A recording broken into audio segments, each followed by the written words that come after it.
Alors nous, aujourd'hui, on estime qu'au bout de 3 ans, on est capable d'apporter 20% de business en plus énorme. à un commerçant. C'est énorme. C'est un commerçant qui s'inscrit sur épicerie, il peut augmenter son chiffre d'affaires de 20%. De 20% sur 3 ans, c'est l'objectif. Salut Edouard. Salut Vincent. Bienvenue dans le Tech Show. Edouard, ça me fait très plaisir de te recevoir aujourd'hui dans le Tech Show. D'une part, parce que tu es un entrepreneur que j'admire, mais aussi parce qu'avec ma femme, nous sommes des grands clients d'épicerie. On est fans du concept dont tu vas nous parler aujourd'hui. Et justement, alors, est-ce que tu peux nous parler d'épicerie ? Merci Vincent. Épicerie, c'est une place de marché digitale qui permet de commander et de se faire livrer les produits des commerçants indépendants de son quartier ou de sa ville. Donc on est sur Internet, en application, en site mobile, on rentre son adresse et on voit immédiatement les bouchers, les poissonniers, les primeurs, les fromagers ou les pâtissiers de son quartier. On va choisir celui chez qui on aime aller ou en découvrir des nouveaux, choisir les produits qu'on souhaite mettre dans son panier, choisir l'heure à laquelle on souhaite se faire livrer et une fois qu'on a payé, on n'a plus qu'à attendre le livreur sur le pas de sa porte. Et alors tu disais de son quartier, mais ça peut être aussi d'autres quartiers. C'est ça, on est effectivement sur une zone qu'on appelle le dernier kilomètre, mais qui en réalité va plutôt jusqu'à 5 km. Et la distance moyenne parcourue par nos livreurs, elle est de l'ordre de 2,5 km à 3 km. Donc ça veut dire que ça te permet d'aller chercher des commerçants qui ne sont pas directement en bas de chez toi. Et alors d'où est venue cette idée ? En fait, on a commencé en 2016 avec mes associés Marc Ménazé, Elsa Hermann. On a reçu ici. Vous avez reçu absolument il y a quelques mois. Et à l'époque, c'était le tout début des plateformes de livraison de restaurants, Deliveroo, Foodora. Et Marc, Elsa et moi, on est très attachés à la qualité de l'alimentation. On milite depuis des années pour une alimentation à base de produits frais, sains. C'est ce qu'on appelle la slow food, c'est ça ? Alors effectivement, ça a été un mouvement italien qui s'est appelé la slow food. Moi, j'ai milité aussi avec la fondation anglaise de Jamie Oliver pour ce grand combat pour une alimentation de qualité qui effectivement est disponible autour de chez soi, chez les commerçants et les artisans. Et c'est comme ça que nous est venue l'idée d'épicerie.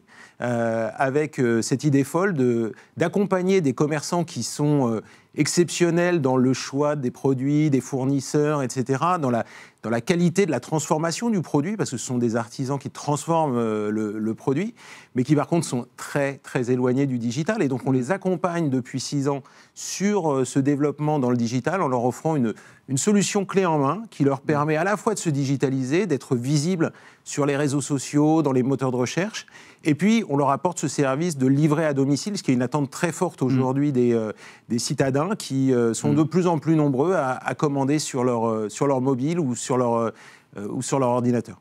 Alors, Edouard, au Tech Show, on a reçu pas mal d'acteurs de la food tech. On a reçu notamment Anthony Bourbon de Feed, mais aussi Uber. Donc, en fait, ce qui distingue de ces acteurs, c'est que Uber, Eat, Deliveroo, eux, c'est pour accéder à des restaurants, alors que vous, vous assurez la promotion des commerçants indépendants. Donc, si je veux un McDo, je vais sur ces plateformes-là. Et si je veux commander chez mon poissonnier, chez un pâtissier, je vais sur épicerie. Alors, ouais, c'est en grande partie ça. Après, c'est un tout petit peu plus compliqué que ça, parce qu'aujourd'hui, Épicerie accueille aussi des restaurants. D'accord. On a des restaurateurs, mais qui sont des restaurateurs traditionnels, qui sont présents dans la rue. On n'a pas de dark kitchen, ni de dark store. Vous dites que vous êtes l'antithèse de la dark kitchen, je crois. Ouais, on est un peu l'antithèse, effectivement, de la dark kitchen, puisque la mission d'épicerie, au-delà de fournir des produits de qualité, c'est aussi de défendre un modèle de ville au cœur desquels il y a des commerçants singuliers. Nous, on appelle ça le commerce vivant, parce que voilà, ton boucher, c'est ton boucher.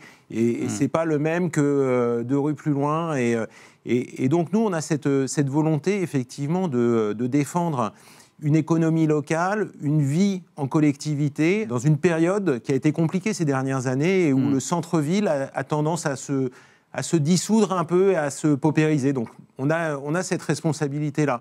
Et quel est le business model ? Vous prenez un pourcentage sur les ventes et le client final, lui, paye le même prix que s'il allait voir son commerçant ou il paye plus cher ? Alors, ils payent le prix fixé par le commerçant. D'accord. Nous, on ajoute des frais de livraison qui sont proportionnels à la distance à parcourir. D'accord. Donc, vraiment, dans ton quartier, tu vas payer 2,90 € la livraison. D'accord. Si tu veux te faire livrer les produits d'un commerçant exceptionnel de l'autre côté de la ville, ça peut monter jusqu'à 4,90 €. D'accord. Et effectivement, on prend une commission sur le montant des ventes réalisées par le commerçant à travers la plateforme, qui nous sert non seulement à développer les nouvelles fonctionnalités pour permettre de faire croître le business, mais aussi de donner cette visibilité et de payer le livreur un prix juste pour sa course, parce que le client particulier, lui, ne va pas payer l'intégralité du coût de la livraison. Donc, c'est effectivement une commission qui finance tout ça. Et donc, justement, les livreurs, vous les payez le même prix que les autres plateformes ou ils sont mieux payés sur Épicerie ? Alors, on n'a pas de livreur en propre. On travaille avec des prestataires de livraison qui sont des professionnels. On travaille avec que des flottes de livreurs qui sont responsables et qui ont des engagements forts. Ça peut être des flottes d'auto-entrepreneurs comme Stuart, mais qui se sont engagés à fournir une couverture maladie, une couverture accident aux livreurs. Et on travaille avec des acteurs qui sont aussi bien des acteurs nationaux que des acteurs locaux. Typiquement à Bordeaux, par exemple, on travaille avec une coopérative, les coursiers bordelais, qui sont uniquement présents à Bordeaux. Et donc, est-ce que tu as une idée du pourcentage de business que tu peux représenter chez un commerçant ? Alors, nous, aujourd'hui, on estime qu'au bout de 3 ans, on est capable d'apporter 20% de business en plus à un commerçant. C'est énorme. C'est un commerçant qui s'inscrit sur Épicerie, il peut augmenter son chiffre d'affaires de 20%. De 20% sur 3 ans, c'est l'objectif. En lui apportant de nouveaux clients, des clients souvent plus jeunes, qui sont effectivement des adeptes du digital, mais qui sont aussi à la recherche de bons produits. C'est vraiment du phygital, au sens où l'objectif, c'est que le même client alterne entre ses commandes en ligne et ses commandes en magasin. Alors, en 2020, on a connu le Covid, donc une catastrophe humaine pour tout le monde.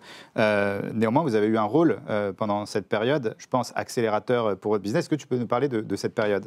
Oui, ça a été une période assez bizarre pour nous. Après, professionnellement, c'est vrai que ça nous a beaucoup mobilisés.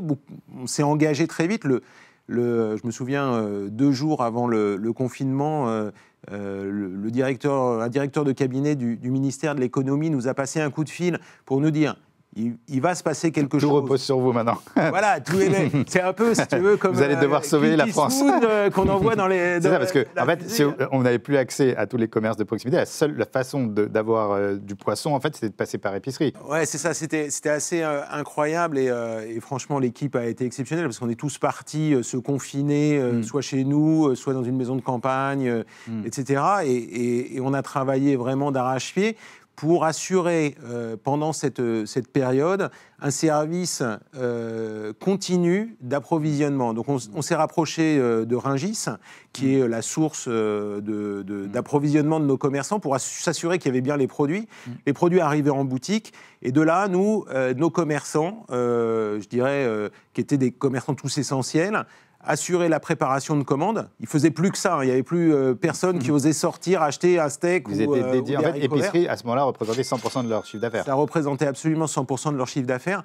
Et on avait des livreurs de nos flottes partenaires qui étaient prêts à prendre leur vélo. Il n'y avait pas de masque, pas de gel hydroalcoolique. Il y a eu énormément de solidarité à ce moment-là pour aller livrer des familles qui effectivement étaient confinées et dont Épicerie était la seule source d'approvisionnement, parce que à côté de ça, les grandes plateformes, que ce soit les plateformes purement c'était que de la restauration, c'était que des restaurants. Si on voulait du pain, en fait, c'était... Les restaurants étaient tous fermés et même les chaînes de supermarchés ne pouvaient pas livrer parce que les préparations en entrepôt n'étaient pas possibles dans les conditions classiques. Il n'y avait pas de protocole pour les livreurs. Donc pendant effectivement les 2 mois de mars à mai 2020, on s'est trouvé parmi les seules plateformes à pouvoir te livrer dans les 2 heures des produits frais, des fruits, des légumes, de la viande, du poisson. Et ça a été effectivement un accélérateur pour nous et globalement aussi pour tout l'e-commerce qui ne s'est pas démenti après. Et donc, l'année dernière, je crois que tu t'es rapproché d'un grand groupe, tu t'es rapproché du groupe La Poste. Est-ce que tu peux nous parler de ce rapprochement ? Alors effectivement, l'année dernière, on a voulu capitaliser sur cette accélération intervenue en 2020. La rencontre avec La Poste, ça a été un peu une révélation parce que c'est vrai que La Poste, on ne pense pas à ce groupe-là pour parler de vente en ligne de produits alimentaires, mais en fait, c'est vraiment une stratégie de La Poste d'aller vers la livraison du dernier kilomètre. La livraison du dernier kilomètre, la livraison décarbonée, toute la logistique de la ville de demain. Et puis surtout, c'est le moyen pour nous de nous développer au niveau national, donc d'ouvrir de nouvelles villes, d'avoir une véritable expansion, d'abord nationale et peut-être demain internationale. Justement, quels sont les prochains défis auxquels va être confrontée Épicerie ?